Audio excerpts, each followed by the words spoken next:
Et donc, je vous fais cette fausse croyance quand je vous ai dit personne n'est fait pour être seul. Certaines personnes me diront oui. Et j'avais dit, hein. Ah oui, je vous ai dit qu'il y avait le célibataire qui choisit d'être célibataire. Pas parce qu'il n'a pas d'occasion, mais parce qu'il cherche la bonne personne. Et que c'est différent.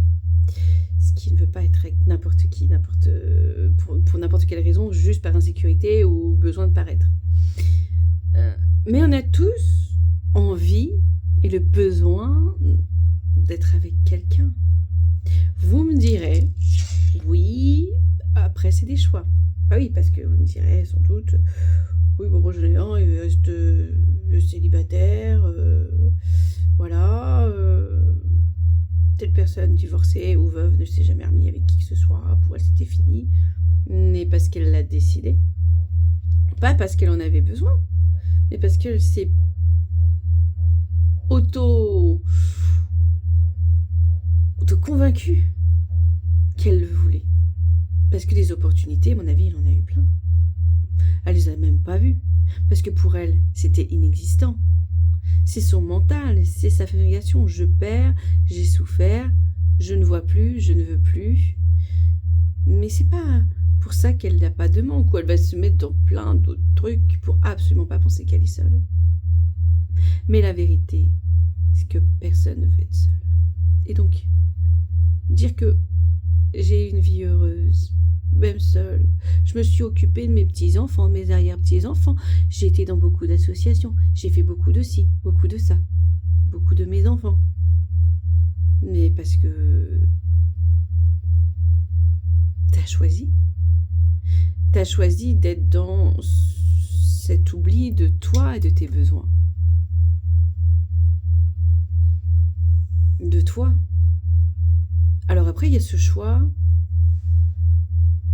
un peu religieux de célibat. C'est sûr que si tu me dis que tu es bonne sœur ou que tu es curé, que tu es dans cette...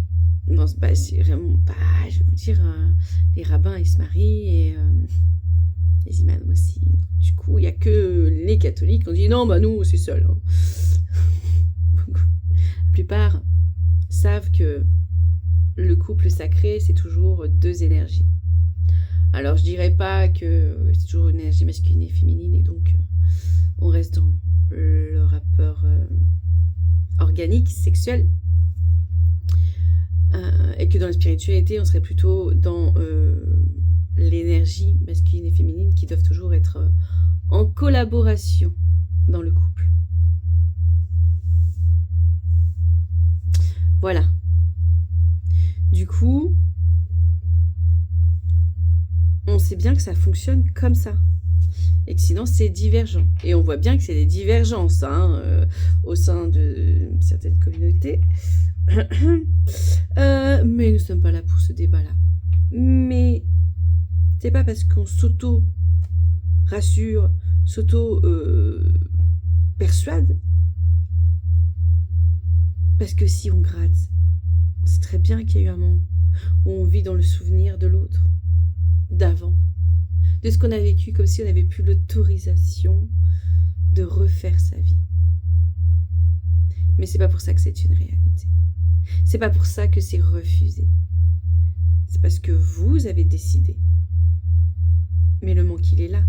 Si on gratte sur votre surface de « Oh, je choisis, oh, je suis très bien comme ça », au fond, vous ne l'êtes pas.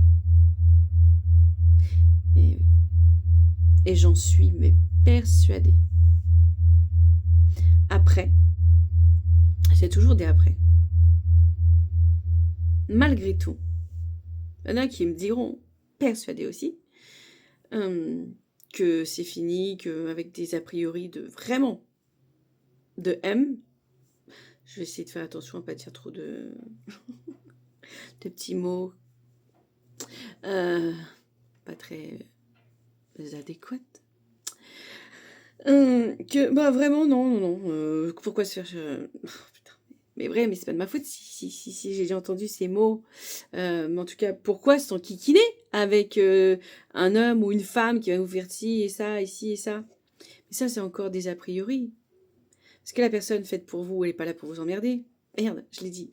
Oh Euh,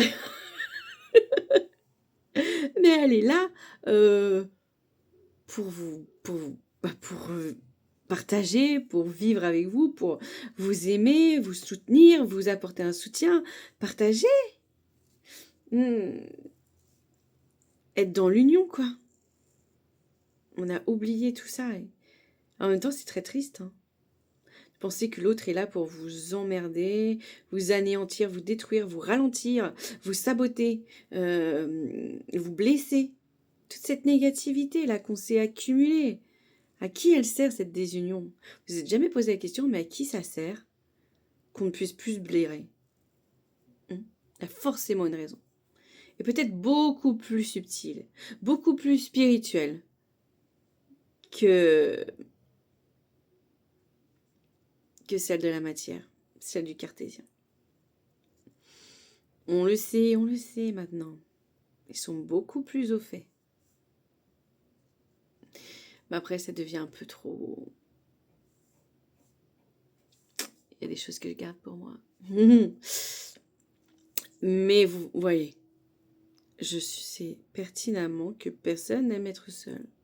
Mais ils se disent qu'ils ont laissé tomber leur chance, que le moment est passé, qu'ils ont un certain âge, que c'est plus pour eux, ou ils sont trop blessés. Et ils sont toujours dans leurs blessures, dans leur passé, pas dans leur présent, pas dans leur futur. Et ils veulent pas se donner la chance, parce que c'est de la peur, c'est de la protection, non une réalité. Alors sortez de ça aussi. Sortez de cette fausse croyance et admettez que ce serait bien quand même de partager des rires, des sourires, de la complicité, de partager votre quotidien sans vous sentir envahir. Parce que si vous cherchez vraiment la personne qui vous correspond, elle sera exactement la personne que vous recherchez. Elle existe. Et elle se pose, ça trouve, la même question. Je ne trouverai jamais personne. Évidemment, si la personne pour qui elle est faite pense ça, elle, forcément, elle aussi vit ça. Quand vous allez vous retrouver, vous direz que vous avez beaucoup de points communs. Que vous êtes passés par les mêmes galères. Et que vous y croyez plus tous les deux. Et que quand vous vous trouverez, eh ben, vous serez enfin véritablement heureux. Et j'en suis persuadée.